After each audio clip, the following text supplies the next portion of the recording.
All right, welcome to the 2023 kind of post-game, really pre-game for what's happening tonight because it is Friday. This is actually happening on the day that the second group of teams are playing. I'm Fran Harris, former WNBA champion with the Houston Comets, wearing my throwback. This is literally from the first year of the WNBA, this baseball cap is. So shout out to the WNBA for thriving for 27 years. And thank you, fans, for being there and still sticking with us all this time. So let's talk about the games from the other night. And then we're going to talk a little bit about the games for tonight. So you got the bracket up right now. If you saw the game, for me, the games were kind of pedestrian. Like they ended up, the results were exactly what I thought they were going to be. I didn't think they were going to be big blowouts like that. So that wasn't a whole lot of fun to me. It was like watching an all-star game, kind of, with one team being the all-star and the other team not playing so well. So I wasn't thrilled by the actual complexion of the game because I wanted it to be a little bit tighter. But really, is anybody really surprised that Las Vegas won by double digits and that the Sun won by double digit? Probably not. So let's dig a little bit into the Las Vegas and the Chicago game just a little bit because I want to do kind of maybe a preview of like how you beat teams in another episode. But basically, generally speaking, Las Vegas, very simple.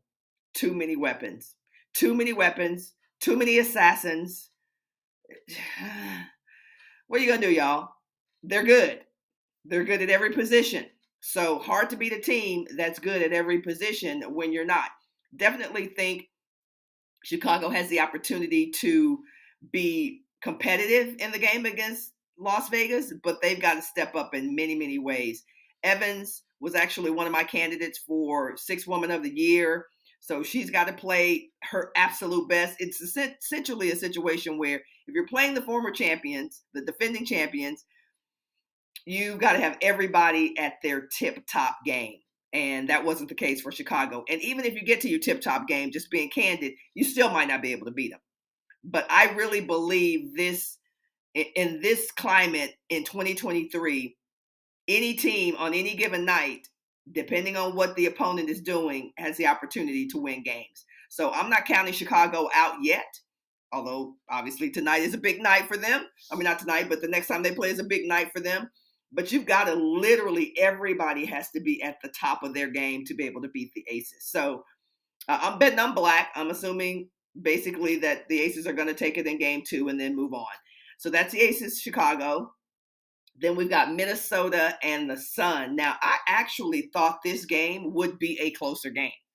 I really believe this game would be a closer game. Not that Connecticut's not good. Connecticut's been one of the most consistent teams in the W this season. Underdog in many cases. Most people count them out. Most people don't because they don't have huge superstars, don't get a lot of publicity. Most people kind of go, eh. But Connecticut is tough, and they are one of the toughest and most consistent teams in the W, so you got to be watching out for them. But I did think it was going to be a more competitive game with Minnesota because Minnesota is tough. So Minnesota, as y'all may remember, started out, if you count the exhibition games, 7, they lost 7 straight. Regular season, they lost 6 straight. So people thought this was going to be a renovating, rebuilding, what's going on year for Minnesota. And behind a great team that wasn't ready to kind of fold up the tent and go home from tailgate and a great coaching staff, they're in the playoffs. Now, I like what Cheryl Reeves said in the press conference the other day, which was, we fall down, but we're getting up. We're not going to stay down. We're getting up.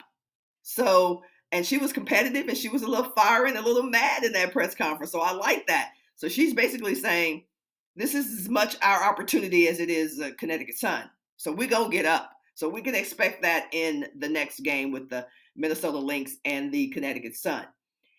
Let's talk about the teams for tonight, because these are some interesting matchups for tonight. Dallas Wings. I'm a Dallas girl, meaning that's where I'm from. I'm a Dallas girl, played with the Houston Comets, as I mentioned. They were the 4-time champions. I was on the first team, so I just wanted to throw that in there. Shout out to Texas. So the Dallas Wings and the ATL Dream. 2 of the most talented teams in the league.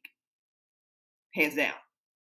Dallas, ATL, athletes for days, ballers for days, both teams. Now, this might be one of the toughest games series of the entire 2023 playoffs. I just think it can go either way. Should it go either way? Probably not. But I just think it could go either way simply because sometimes Dallas is all world and sometimes they are like, what in the world? Like, I love Dallas's team. I love their style, but sometimes it's like, whoa, that team is all world. And then it's like, what in the world is going on with Dallas? That's just their style. Atlanta, same thing. So it's going to be some, pyrotechnics. I don't know if that's a word, where it's like a lot of fireworks and stuff. It's going to be a lot of stuff going on because that's kind of the nature of both of these squads. Very talented, super athletic, lots of ballers. Anything can happen. So I will call it, but I can't call it. I will call it. Put a pin in that. I'm going to come back to what I'm calling for the ATL, the Dallas game. And then I'm going to go ahead and go to the other series, which is New York and the Mystics. I just got a couple words. Will the real Mystics please stand up? Seriously. Will the real Washington Mystics please stand up? This is a team that won the championship in 2019. They're not resting on their laurels, and they've had some injuries, as has every team in the W. But I don't know that a team has had the level of injuries be out at the same time that Washington Mystics had. Errol Atkins, Elena Deladon, Shakir Austin at the same time? Come on, y'all. That's pretty heavy. But they're playing well, coming off that last second bucket from what's the real athletic chick's name? Come on. Her name just went out of my head. She probably could have been 6th player person of the year, but started some games, and y'all know who I'm talking about. Put it in the chat. You know who I'm talking about. Oh my gosh. Play the Syracuse. I'm really doing this on purpose, right? I know it's Sykes. I know it's Sykes, right? You're like, yeah, right, friend. You're trying to buy time to remember. Sykes. Absolutely. Playing great. Last second heroics the other night. Will the real Mystics please stand up? Because if the real Mystics stand up, it's going to be a good series with New York Liberty. Now, put a pin in that because we know the New York Liberty have been playing extremely well. Probably the best basketball, including all teams in the league, at the right time. If I had to say which team has played the best at the right time, which is kind of when you're heading into playoffs, it would be the New York Liberty, hands down. They have played very well heading into the playoffs. Stewie, Breanna Stewart, MVP. A lot of controversy around that for some folks. Not for me. I mean, I saw Asia Wilson, for me, had a more consistent full season. Breanna Stewart had a great season. They got better as it got closer to the playoffs. Period. All right, so I'm not going to be able to go, well, I see New York completely just obliterating the Mystics. Because if the real Mystics show up, that's going to be a tough series. But I'm going to call it, and I'm going to say that the Mystics are going to beat New York. I know, what? Am I losing my mind? The Mystics are going to beat New York. All right, y'all hit me up on that one. All right, so I'm going to wrap this up with my call for the Dallas ATL series, which is extremely tough.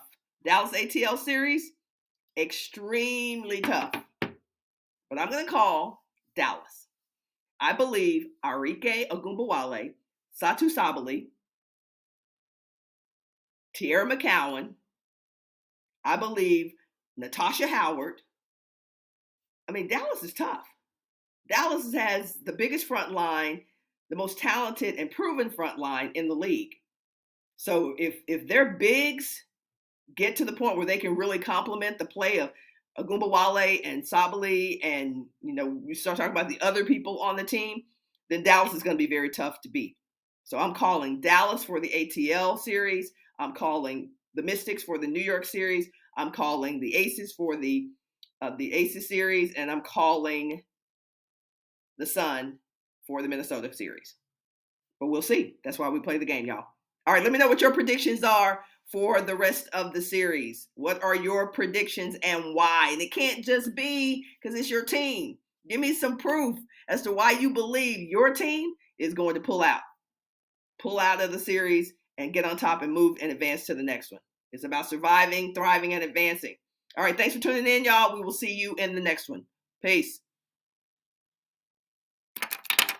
Do do do do do do do do do do.